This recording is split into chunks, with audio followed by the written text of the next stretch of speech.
लोकों काम करते से समय व्यवस्था ही लोकों पाखक पहुँचवा आवश्यक अच्छे।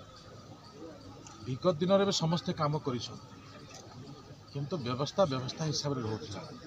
प्रथम करी जो लक्ष्य रखी यशस्वी प्रधानमंत्री नरेंद्र मोदी प्रधानमंत्री आवास योजनार संकल्प तैयारी कले, कल्पना तैयारी कले और कार्यक्षम कले, किंतु से कार्यक्रम लोकों पाखक पहुँची पारा। एवं आम लोकों पाखक जाइछु। आम डिपार्टमेंट ट्रेनर अच्छा लोकों को डाकुची 600-700 एमती गोटे गाँव में लोक आसुँच ग्राम सभा माध्यम आलोचित होची एवं प्रक्रिया होची तमें निजको सामिल कर जार भी आज वंचित अच्छ जे भाग होछ जे गरीब अच्छ योग्य अच्छ से प्रकार व्यक्ति को आम ए प्रकार प्रक्रिया सामिल करुचु।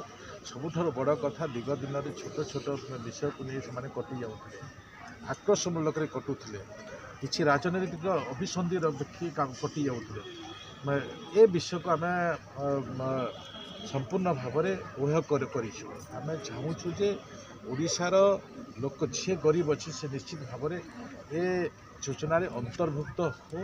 15,000 टंका पर्यंत जदि इनकम थी कि मोटरसाइकिल अच्छी फ्रिज अच्छी रेफ्रिजरेटर ए प्रकार जो व्यवस्था थी से व्यवस्था को आम रखिना आम रखीचु जे गरीब लोक को आम घर देवु जो माने असहाय अच्छा घर देवु। घर प्रक्रिया जदि किए वंचित हेब निश्चित भाव में से प्रकार भी अन्य उपाय भी घर देवार ए प्रकार प्रक्रिया भितर ए सरकार आज पदक्षेप नेबाई जाउछि।